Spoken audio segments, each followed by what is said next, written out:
I'm ready to start anytime you are. Okay. Well, the first story that I'm going to read is uh, called Circumnavigation.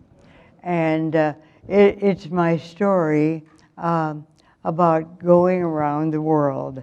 And I've been going around the world for the past week or so trying to make it really interesting for you as it was for me.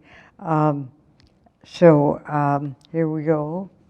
Um, all right. My friend Shirley called one night in 1991 and said in the course of conversation, "My mother wants to go around the world with the group I belong to. Would you like to go along?" And I said, "Oh, of course. When do we leave?"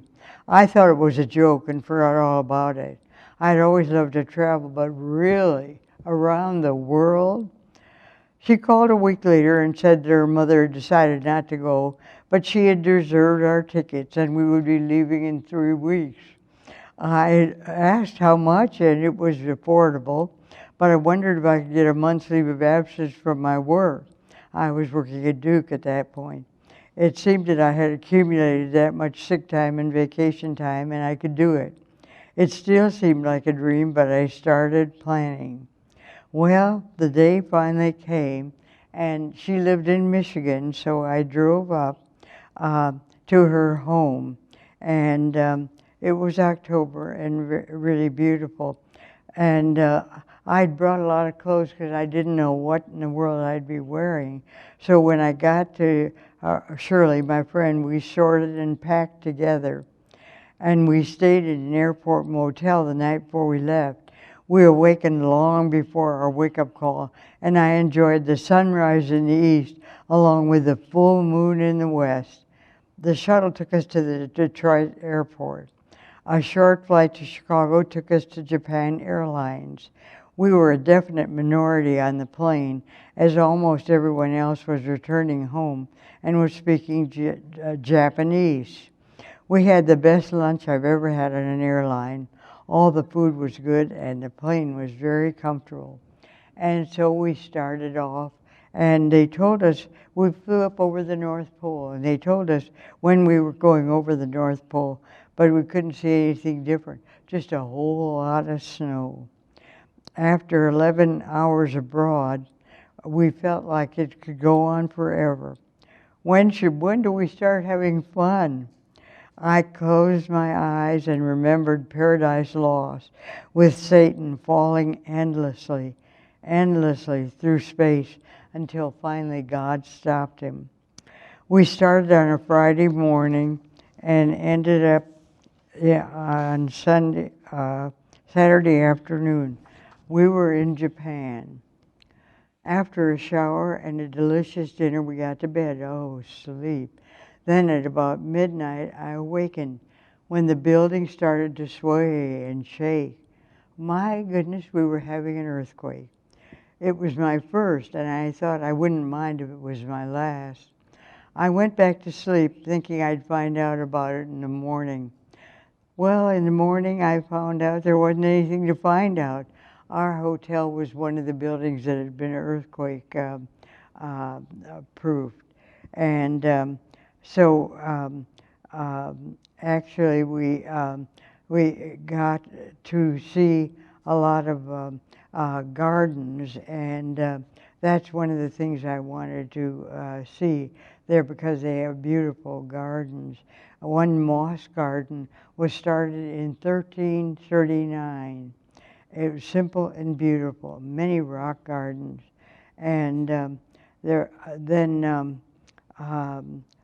really is beautiful places in Tokyo to look at. And then after several days in Japan, we started for Hong Kong. And we got to Hong Kong at about midnight. And it was really interesting landing between large buildings. The airport is right kind of through the middle of town, and you can see see into the buildings on both sides and see people living in the buildings as you're flying through. Um, and so, and then we were taken to a nice hotel, and we were on the 19th floor, and we fell asleep. And then they wanted to tell us about what we were going to be doing. And the most exciting adventure that started things was taking the funicular railway up to Victoria Peak. There was a wonderful view of the island, and we could see all the different parts of the island and the different harbors, and all over 5 million people live and work in Hong Kong. There were huge skyscrapers all around. One funny thing was to see bamboo poles coming out of the windows with clothes hung out to dry on the bamboo poles. And we did get to go down and visit the boat people. There were a lot of people who lived on boats. And we were invited aboard one of the houseboats.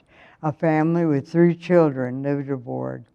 It was compact with beds under tables and chairs that folded up into the walls. On an open area in the rear, there was a small stove for cooking. They went out daily to shop for food. The father spoke a little English, so he could tell us a little bit about things.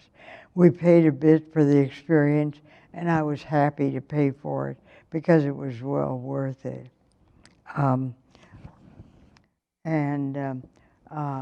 So we had a long time to wait for transport when we wanted to go to China. And so we started for China in a bus with 14 other people. We had to line up and call out numbers. I was 8. Good fortune, I was told. Then we were marched into immigration. Our passports were stamped, and the person at the gate said, "Welcome to China." We traveled on a comfortable bus. We went first to an old commune. It was dreadful, with open sewers, hovels where people lived with very little furniture. They cooked with straw, and there were quite a few sick-looking dogs, and they ate them, they told us. But then we went to a new commune, and there we saw beautiful homes with tiled roofs and very nice grounds. And it was a model city. Our guide, Lin Quin Ping, who wanted to be called Janet Lin, was very outspoken about wanting to get out of China. When I told her I had an unmarried son, she said she would be very happy to marry him. She was an intelligent, attractive girl, and I hope she got her wish to come to the United States. And we traveled around in a big circle, and so we went to a tourist hotel where we had lunch. This is where they feed the foreign devils, we heard, in the kitchen. Had 8 courses of Cantonese food, which was very, very good.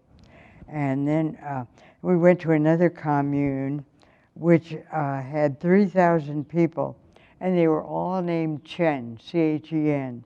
And I was wondering how it was possible to find any one person in that. And we saw a lot of rice fields that were plowed with the aid of water buffalo, and a place where they raised Peking ducks for eating, because you've heard of eating Peking ducks. The trip back on the hydrofoil was at sunset. It was quite lovely, with a mist over the islands which made some rainbows. And then when we got back, we stayed in a hotel overnight, but by then we were off to Thailand, where I really wanted to go. I knew I'd like Thailand. We got to Thailand about 6:30 a.m., after a good flight. It reminded me a little of Fiji, with all the lush vegetation, except most of the land I saw was flat, while Fiji's mountainous. In Fiji and in Thailand, um, the climate is so moist and also comfortable most of the time that everything grows, even the fence posts. Um, you'd see shoots coming out from the fence posts even. Um, and we were taken to a Novotel, and they were very generous with the food at breakfast, and the guide we had suggested that we take it up for lunch. So we did. We started our tour with a visit to a butterfly farm. The butterflies were in all stages of growth, and the ones that emerged were large, varied, and beautiful. And then we went to an orchid farm where I saw many types of orchids I had never seen or even imagined. And then our guide also took us to some shops where they were hoping we'd buy things, and a lot of people did. And then we went on a tour of Bangkok.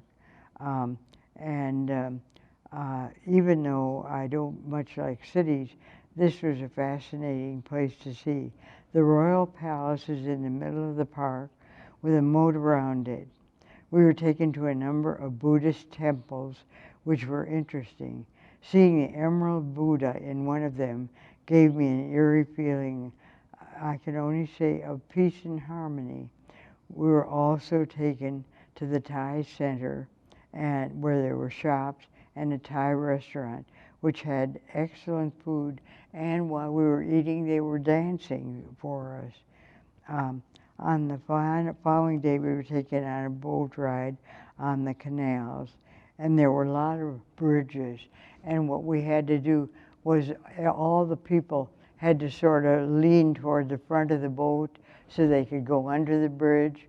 And then when we had to get out of the bridge, we all had to go back so that we could go under out of the bridge.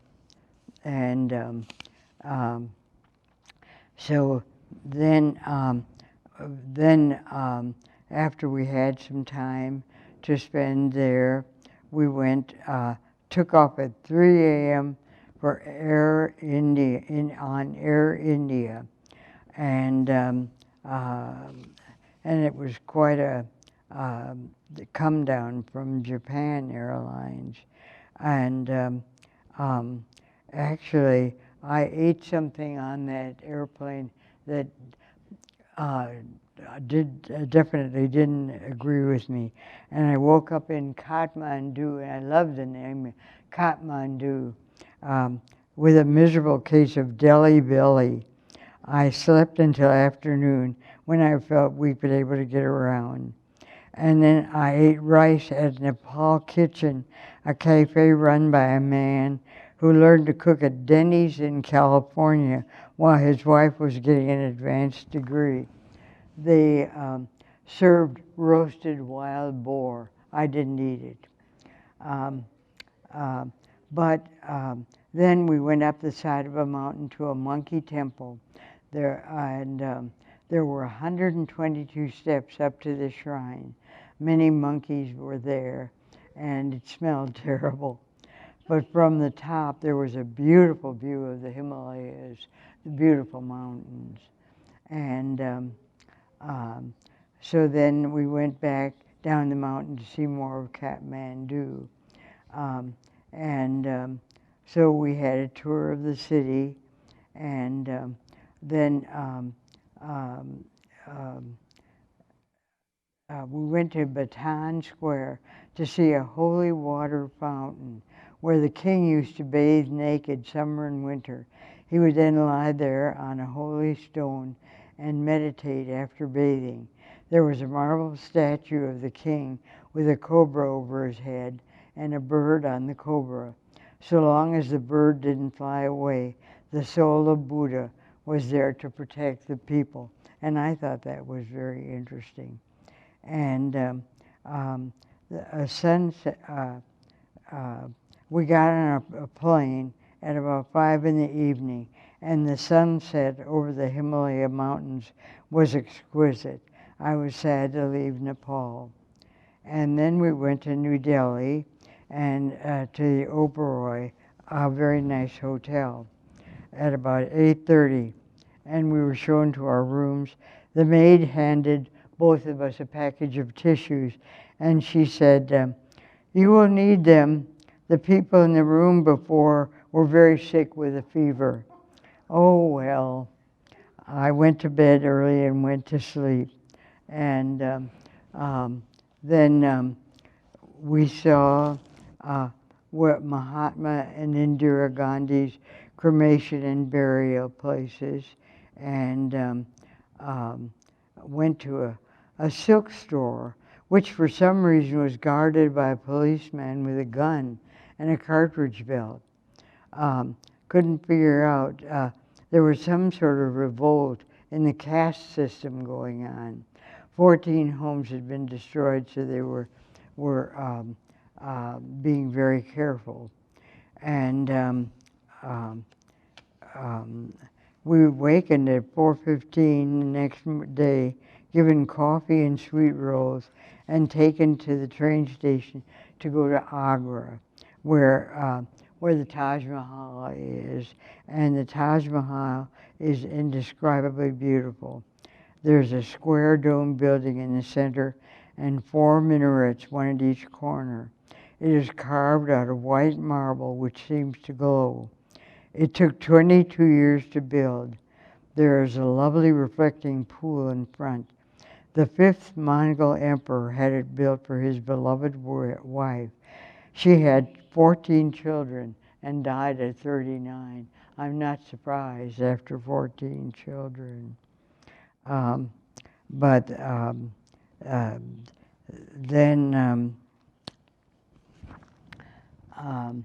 after we,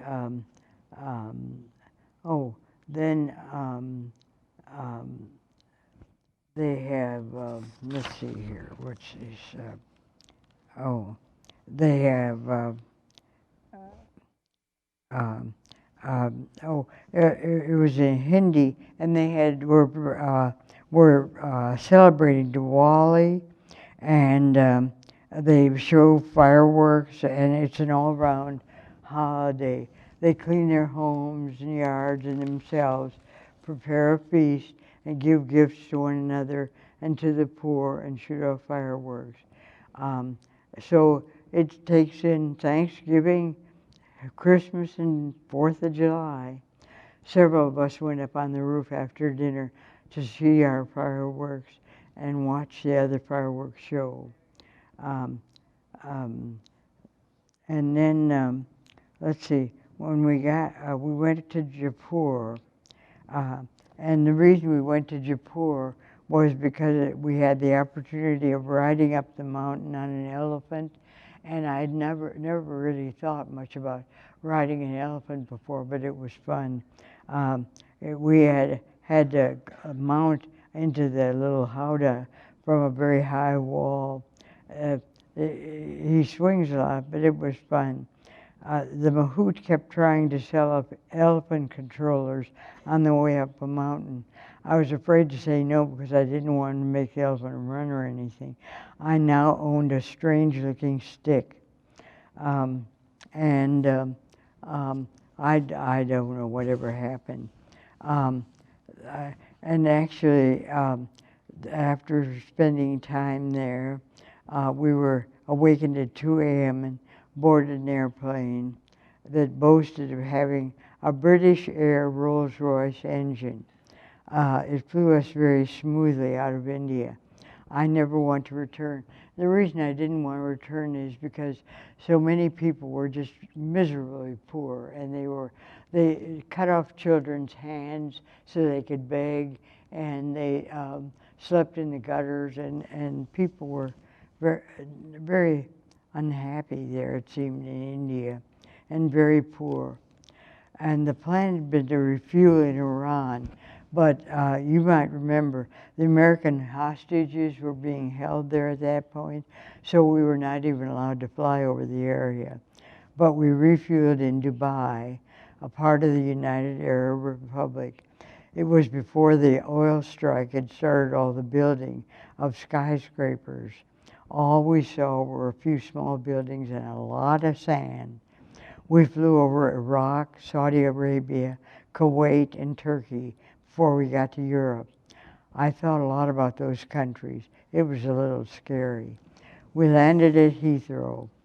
When we finally got through immigration and customs, it was late afternoon, and we went to a hotel, and I got to walk around London along the Thames, which I enjoy.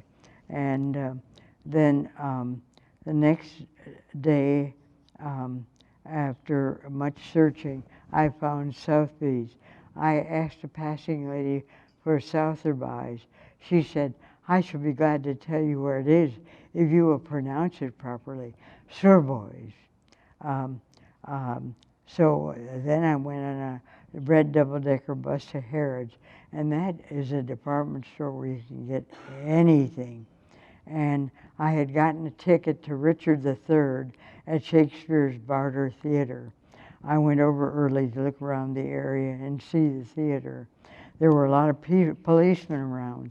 I asked one if they always guarded Richard III this carefully. He said no, but today Mrs. Blair and Mrs. Clinton will be attending the show. I had a good seat, but theirs was better. Shirley and I went up to Greenwich. It has been fixed as the prime meridian with 0 longitude, dividing the world into 2 hemispheres. It was nice to have one foot in today and the other one in tomorrow. At least that's how I felt. There was a tunnel under the Thames near there, and we decided it would be an adventure to walk through it. It was a bit damp and seemed to go on too long, but we made it. I had always loved London and continued to find old and new places to delve into. On the last day in London, we had a farewell dinner. All of us were ready to share experiences and say our goodbyes at a large round table. We had become friends, and besides enjoying the feast that they had prepared for us, we all did an organ recital. Everyone was ailing in some way, so we all got and gave sympathy. The next day we rose early to get to the airport 3 hours before takeoff. We got to ride in a new 747 plane, which was fun. I still had some problems with my old deli belly, and a darling stewardess told me that flight attendants worry about their bowels all the time. We had a good flight and stopped in Montreal for a short tour of the city. We got to Detroit about 5 p.m. or midnight London time. Immigration and customs was easy. We retrieved the car and were so glad to drive out and get a view of our beautiful, orderly, and clean United States. I understand why new arrivals want to kiss the earth. It was good to be home. And so that was my trip around the world. And my next story, you're never really supposed to talk about your grandchildren, I understand, but I'm going to. This is called Jennifer's Bear. The new writers group leader said, "Look around you for stories in things you see every day." My first thought was about a little teddy bear. Every time I look at it, I think of my granddaughter Jennifer, who gave it to me when I had breast cancer. She was a 12-year-old, so I was pleased that she cared about me. We had a lot of fun together when she was growing up. She was always fearless. I got several stories about her from her mother, who said at one point, Jen's older brother, Chris, saved her life a number of times. They were out in the yard one day when Jen was about 2. Chris said, "Mom, Jennifer just ate a mushroom. Did you see her?" Liz said that she and the poison control people were practically on a first-name basis, so she knew the number. They suggested ipecac, so Liz had some handy. It cleaned out the mushroom and all. Another day, they were visiting a friend who had a swimming pool. Liz put inflatable armbands on Jen, 3 years old, and began talking to her friend. Liz heard a splash, and Chris said, "Mom, Jen just jumped in the pool." The inflatables were lying neatly on the side of the pool, and when Liz looked, Jen was sitting on the bottom of the deep end of the pool, smiling up at her. So in Liz went, clothes, shoes, and all, to fish her out. Liz decided that Jen needed swimming lessons after that last adventure, so she went to a swim center to sign her up. She checked carefully to see that there were no plants to eat and no benches or chairs to climb up on and jump off of. She stationed Chris next to the door and told him not to let her escape. She put her keys on a high counter while she was looking at the list of possible classes. Somehow, Jen got the keys and put one in an electric socket. A woman coming in the front door screamed, "Oh my God, that baby is flying!" Liz looked up to see Jen flying about 25 feet through the air. She called the doctor and asked him what to do. He asked if she was conscious. Liz said, "Can't you hear her screaming?" He said that any damage that could be done had been done already, so just watch her. Luckily, she wasn't holding the key too tightly. Jennifer started riding Chris's small two-wheel bike when she was 4. One day she rode down the hill next to her house and skidded into the gravel driveway. She catapulted off the bike face first. Her brother said, "Let me see your face." Then Liz heard him say, "Ooh."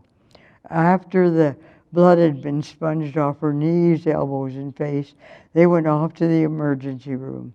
There was a rather large open wound on her forehead, but it wasn't bleeding. The doctor probed, and out flew a pebble. Liz said, "It bled then."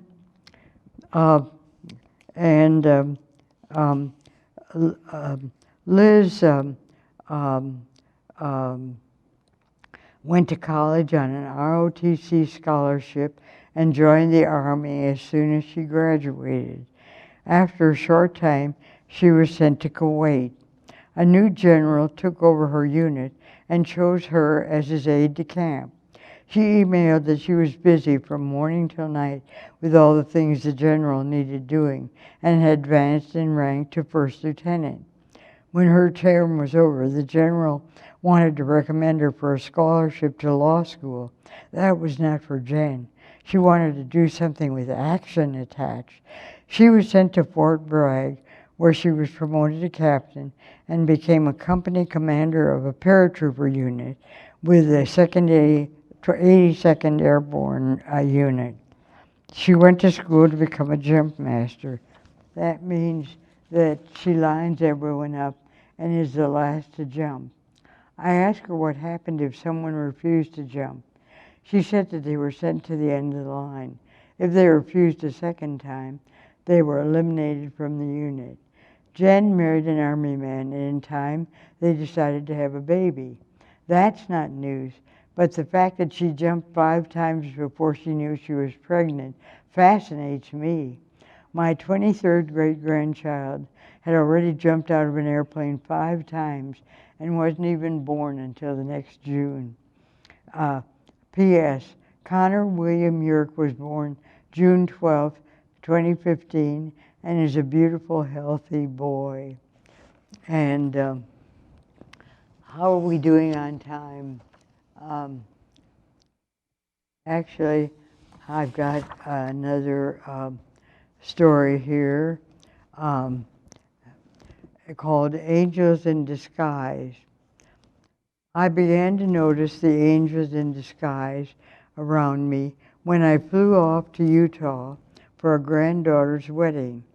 As I was getting ready to go, I exchanged purses, my small everyday one, for a large tote in which I could carry food, a book, and the other necessities for airplane travel. I carefully put my driver's license, one must have a photo ID, in an inside pocket, lipstick and comb in another. A friend called on the phone to wish me bon voyage. Then I went back to my purse and added my lunch, a book, and some munchies. I was ready to go. The only things I forgot, as I discovered when I got to Dallas, were cash and a credit card. I ate my banana and peanut butter sandwich and tried to find money for a drink. Oh well, I went to a concession stand and asked the woman for a cup of water. She gave it to me and asked what food I wanted. I said I'd already eaten and added in fun, I seem to have forgotten my money anyway. Sandra, angel number one, told me that she would be glad to fix me anything they had without charge. I assured her that I wasn't hungry, but she came around the counter and offered to buy me something from another booth if I didn't like Taco Bell. I finally convinced her that I had eaten. I told her I'd never forget her, and I won't. Another group of angels appeared on a Sunday morning in Montreat, North Carolina. I was on my way to see my daughter in Nashville. I had packed the car with gifts for the children and things to take to my daughter. I drove up toward Asheville and thought it was a good place to stop for gas. The car was full, all right, but among all the other things I didn't find was a purse. So there I was again, with no money. I drove to the first church I saw. It was about 10:30, and they said the minister was in his study and could see me for a moment. I went in and told my story to the minister and the assembled elders. I asked if I could borrow $20. That would more than fill a gas tank in those days. Every wallet came out, and I had tears in my eyes as I accepted $40 to be paid back on my way home. I drove very carefully without a driver's license and paid the money back happily. I never forgot those kindly donors either. During a Danube River trip, I became even more aware of all the angels around me. On our way home from sightseeing, my husband got on the metro and the doors closed. I was alone in downtown Vienna. I did know the place where the boat we were on was moored, so with my halting German, I found the way to what I thought was the right stop. It wasn't, and I was lost on a towpath along the river. But then I met Gerda, who was with a group of other German college students, and a big pit bull named Oof. She spoke English, and they all walked over 2 miles with me and stayed with me until we found my ship not too long after that. Angel Anya, our tour leader, rescued me and I believe saved my life when my husband's sudden death on a train in Budapest. When I got home, my children suddenly sprouted wings before my eyes as they cared for me. I keep finding angels around me every day. If you haven't seen any lately, look in the mirror,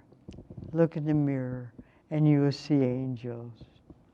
Now, I don't know if I'm going to read this one or not, but I'm going to pick it up and see if I still have time. And it's called My Imaginary Doctor. A number of years ago, I had a book called The Well Body Book. It told of a number of things that one could do to be healthier. One of the things was self-hypnosis. One morning I awakened early and decided I would try to conjure up my imaginary doctor. I did the breathing and meditating it was called for. I found myself in a chair across from the fireplace in the door that led to the room where I stored wood. Presently the door opened and an old American Indian woman emerged. I had expected a middle-aged male and was quite surprised. She walked to me and said, "You were not expecting me and are disappointed." I told her that I was surprised. She said, "Is there anything I can do for you before I go?" I asked her for her blessing. She put her hands on my head and talked in a language I didn't understand. Then she said she would always would be with me and left. I awakened and felt quite calm and pleasant. 6 months later, I signed up for a group session with a faith healer named Tomiko Smith. She was Japanese and was well regarded. The night of the meeting, about 30 of us were sitting in a circle on the floor. Tomiko came out, but she looked exactly like my imaginary American Indian doctor. I closed my eyes, and when I opened them again, there was Tomiko, the Japanese leader of the group. At the break, I began to tell Tomiko what I had seen. She said, "Stop, don't say any more." I was embarrassed and stopped talking. When the break was over, Tomiko said, "Carol has something she wants to tell the group." I said, "Oh, no, she doesn't." Tomiko asked me to please tell the group what had happened. I did. Tomiko then said that I didn't have any idea how important that had been to her. She said that when she was a teenager in Japan, she had her first ESP experience. She went into a trance and saw an old American Indian woman who told her that she would be her mentor throughout her life. This happened whenever she was healing. She married an American serviceman. When they moved to North Carolina, they found a house next to an American Indian cemetery. The old Indian woman had continued to be her mentor. Another experience with Tomiko Smith happened sometime later. She said that she was going to hypnotize us and guide us in thoughts. I decided that she couldn't hypnotize me, but suddenly I felt myself floating up and saw all our bodies and mine down on the floor. I felt so free and decided I would go and see my dad, who died when I was 5 years old. I found myself on a rocky ledge with my father, holding out his arms to me. I ran over and he hugged me. It felt so good to be in his arms again. I loved him so dearly. After a while, he began to let go, and I said, "Daddy, I want to stay here with you." He said, "No, it isn't time yet." I begged him to let him stay with him, but he gently pushed me away. I began to hear voices saying, "It's time to come back. It's time to come back." I found myself back in my body, in the circle. Let's see. I don't have any idea what time it is and whether I should stop. A quarter past? It's probably time to stop. Yes. Anyway, I hope you enjoyed the stories.